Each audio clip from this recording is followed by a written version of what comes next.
সম্মানিত হাজিরিন, কিয়ামতের ময়দান, হাসরের ময়দান এমন অবস্থা হবে।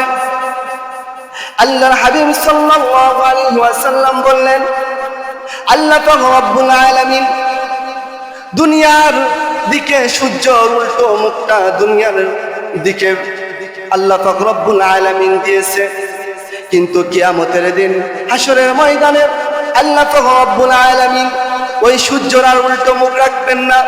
আল্লাহ পাক রব্বুল আলামিন ওই সূর্যের মুখটা সোজা করে দিবে। শুধু তাই নাই, প্রত্যেক বান্দার এক হাত অথবা এক বিঘত মাথার উপরে থাকবে। কয় হাত? অর্ধ হাত অথবা এক বিঘত ওই সূর্য আপনার মাথার উপরে থাকবে।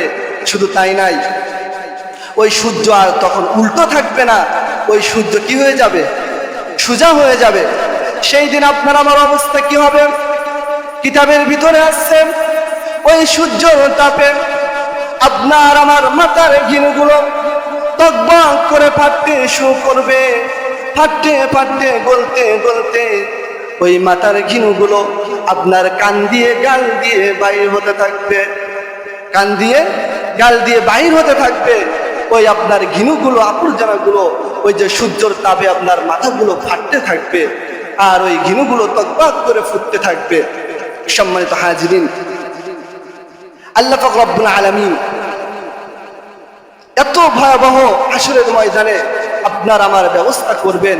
শুধু তাই নাই, পানির জন্য আপনার জিহ্বাগুলো ঝুলে পড়বে, নাভি নিচ পর্যন্ত আপনার ওই জিহ্বাগুলো চলে আসবে, তখন আপনি পানি পান করতে পারবেন না। শুধু তাই নাই, আল্লাহ পাক রব্বুল আলামিন এই জমিনগুলো তামার করে দিবেন। কিসের করে দিবেন?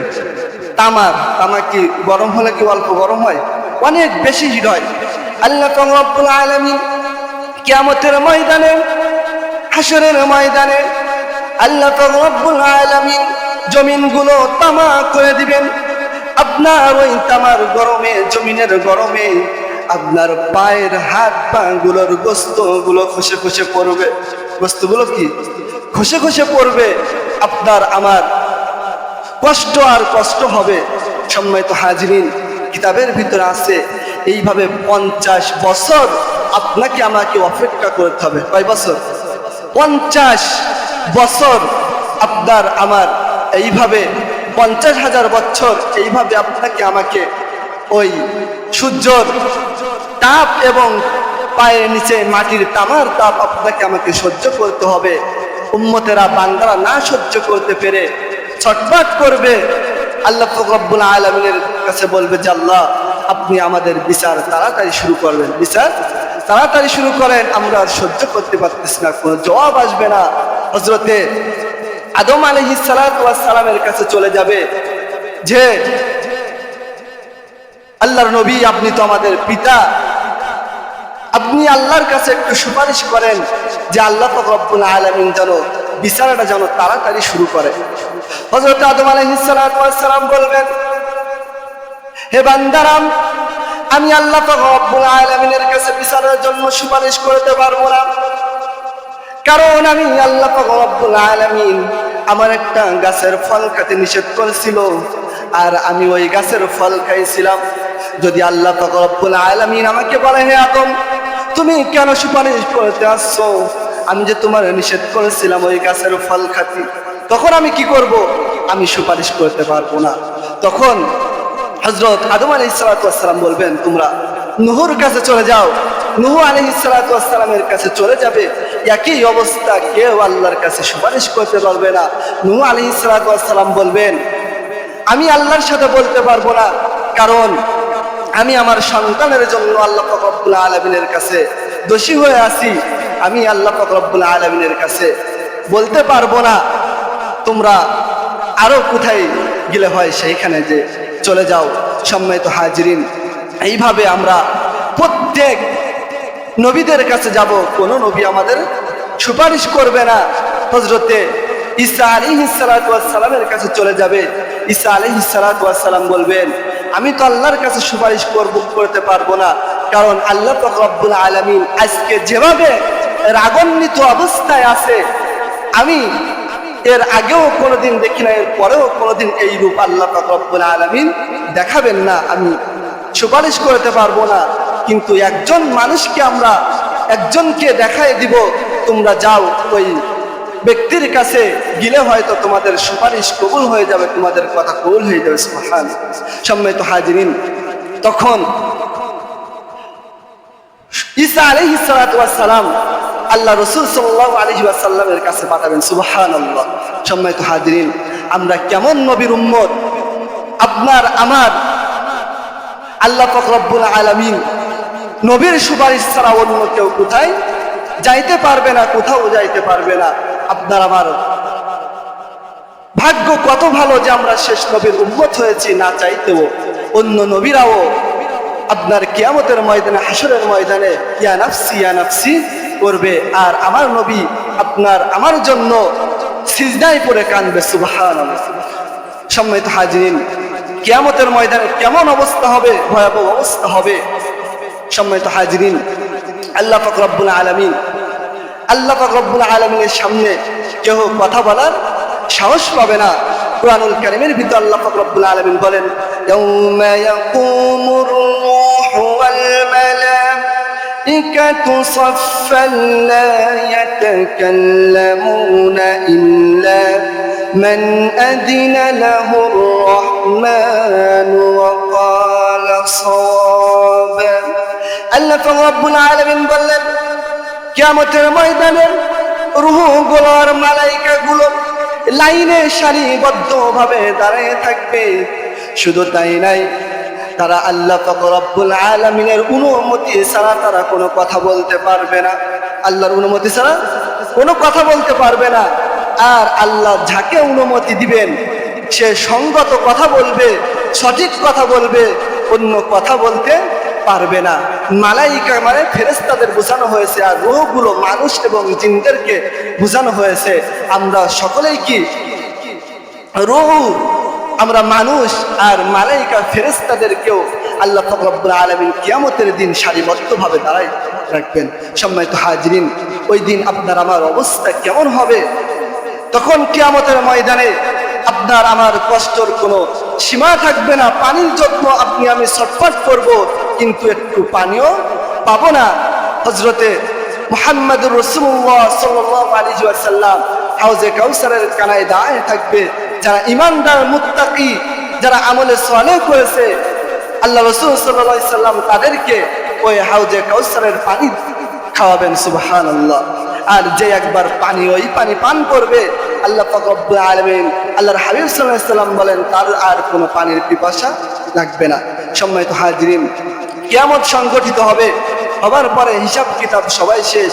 জান্নাতীরা আর জাহান্নামীরা জান্নাতে চলে যাবে, জাহান্নামীরা জাহান্নামে চলে যাবে। আর জান্নাতীরা জাহান্নামীদের দেখে বলবে, হে জাহান্নামীরা, আল্লাহ পাক রব্বুল আলামিন তোমাদের কেন জাহান্নামে দিছে? তখন জাহান্নামীরা বলবে, ফি জান্নাতি ইয়াতাসাআলুন আনিল মুজরিমিনা মা সালাকাকুম ফি সাকার। জান্নাতীরা জাহান্নামীদের জিজ্ঞেস করবে, হে জাহান্নামীরা, আল্লাহ পাক রব্বুল আলামিন কেন তোমাদেরকে জাহান্নামে দিয়েছে, কেন তোমাদের সাকরে নিক্ষেপ করেছে? তখন জাহান্নামীরা বলবে, হে জান্নাতীরা, আল্লাহ পাক রব্বুল আলামিন আমাদের জাহান্নামে দিয়েছে চারটা কারণে। কয়টা কারণে বলেন? চারটা কারণে আল্লাহ পাক রব্বুল আলামিন আমাদেরকে জাহান্নামে নিক্ষেপ করেছে, সাকরে নিক্ষেপ করেছে। তখন জান্নাতীরা শুনতে চাবে যে চারটা কারণ তোমরা বর্ণনা করো, কেন তোমাদেরকে জাহান্নামে ফেলাইছে। তখন জাহান্নামীরা বলবে, ক্বালু লাম নাকু মিনাল মুসাল্লিন। হে জান্নাতীরা, আমরা দুনিয়ার ভিতরে মুসল্লিদের অন্তর্ভুক্ত ছিলাম না, আমরা মুসল্লি ছিলাম না। যখন নামাজের সময় হতো, আজান দিত, তখন আমরা অন্য কামে লিপ্ত থাকতাম। আমরা মুসল্লিদের অন্তর্ভুক্ত হতাম না, নামাজে যেতাম না। আজান শুনতাম কিন্তু দোকানপাট ফেলায় রেখে আমরা নামাজে যেতাম না। তখন কারা বলবে? জাহান্নামীরা এই কথা বলবে যে জান্নাতীরা আমরা দুনিয়ার ভিতরে আমরা দুনিয়ার স্বার্থে দোকানপাট ফেলাই রেখে আমরা নামাজে যেতাম না, আমরা শুধু অলসতা করতাম। তোমরা বড়ই ভাগ্যবান যে তোমরা আমাদের সাথে লিপ্ত না হয়ে তোমরা আজানের সাথে সাথে নামাজে চলে যেত। সুবহানাল্লাহ। প্রথম নাম্বার আমরা কি ছিলাম না? মুসল্লি ছিলাম না, আমরা মুসল্লিদের অন্তর্ভুক্ত ছিলাম না, আমরা নামাজ পড়তাম না। এই প্রথম নাম্বার আমরা মুসল্লিদের অন্তর্ভুক্ত না থাকার কারণে আল্লাহ পাক রব্বুল আলামিন আমাদের কোথায় দিছে? জাহান্নামে দিছে। তখন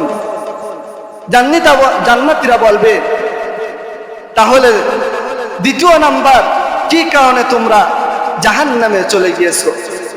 তখন জাহান্নামীরা বলবে ওয়ালাম নাকু নুতঈমুল মিসকিন, আমরা দুনিয়ার ভিতরে মিসকিন গরিব অসহায়রা থাকতো আমাদের পাশে, আমরা না খেয়ে মেয়েটিম মিসকিন না খেয়ে থাকতো, আমরা তাদের পাশে যেতাম না, আমরা তাদের খোঁজ খবর নিতাম না, আমরা তাদের খোঁজ খবর নিতাম না, পাশে যেতাম না। আর আমরা এতিম মিসকিনের হক নষ্ট করেছি, জমি জায়গা ফাঁকি দিয়ে খেয়েছি। এই জন্য আল্লাহ পাক রব্বুল আলামিন আমাদেরকে জাহান্নামে দিয়েছে। সম্মানিত হাজিরিন, এখানে একটা বিষয়, আপনি আমার আল্লাহ পাক রব্বুল আলামিন সব মাফ করবেন, কিন্তু যদি এতিম মিসকিনের কারোর হক যদি আপনি আমি নষ্ট করি, আপনি আমি যতই পরেশগার হই না কেন, আল্লাহর ওলি হই না কেন, আপনার আমার আল্লাহ পাক রব্বুল আলামিন হকের প্রাপ্য আপনি হক নষ্ট করার পাপ আল্লাহ পাক রব্বুল আলামিন ক্ষমা করবেন না। আপনি যত বড় মুফতি মুহাদ্দিস মুফাসসির হন না কেন, আল্লাহ পাক রব্বুল আলামিন ওই হক ফাঁকি দিবার ক্ষমা আল্লাহ পাক রব্বুল আলামিন করবেন না। সম্মানিত হাজিরিন, তখন জাহান্নামীরা বলবে আমরা দুনিয়ার ভিতরে এতিম মিসকিনের হক নষ্ট করে খেতাম, আমরা এতিম মিসকিনের পাশে যেতাম না, আর আমরা মানুষের হক মেরে মেরে খেতাম। এই কারণে আল্লাহ পাক রব্বুল আলামিন আমাদেরকে জাহান্নামে দিয়েছে। তখন জান্নাতীরা বলবে দ্বিতীয় নাম্বার শুনলাম, তৃতীয় নাম্বার বলো কেন আল্লাহ পাক রব্বুল আলামিন তোমাদেরকে জাহান্নামে দিয়েছে? তখন জাহান্নামীরা বলবে ওয়া কুন্না নাখুযু মা'আল খাইফিন, আমরা দুনিয়ার ভিতরে একে অপরের সমালোচনা করতাম, একে অপরের গীবত করতাম, একে অপরের কি করতাম? গীবত করতাম। আমরা একে অপরের সাথে সম আলোচনা করতাম। আমরা যারা বলতো একজনের কথা আমি আবার শুনতাম, আমি আবার শুনে আবার তার কাছে পৌঁছায় দিতাম, দিয়ে দুইজনের ভিতরে জ্ঞানদাম সৃষ্টি করতাম। এই যে সমালোচনা করার কারণে আল্লাহ পাক রব্বুল আলামিন আমাদেরকে জাহান্নামে দিয়েছে। সম্মানিত হাজিরিন, আমাদের দুনিয়ার ভিতরে অনেক বেশি মিথ্যাকে সত্য বানিয়ে, সত্যকে মিথ্যা বানিয়ে একজন আরেকজনের কাছে ভালো হবার জন্য, একজনকে আরেকজনের কাছে খারাপ বানানোর জন্য আমরা কথা লাগাই কিনা বলেন। কিন্তু সম্মানিত হাজিরিন, কিয়ামতের ময়দানে যেদিন আপনাকে আমাকে ফয়সালা হবে, আপনার আমার হিসাব কিন্তু দিবা লাগবে। আর সেই দিন ক্যামেরা হয়ে থাকবে যে আপনি কার কাছে কি বলেছেন, কার সাথে কি সমালোচনা করেছেন। সেই দিন আপনি আমি মিথ্যা কথা বললেও পার পাবো না। আপনি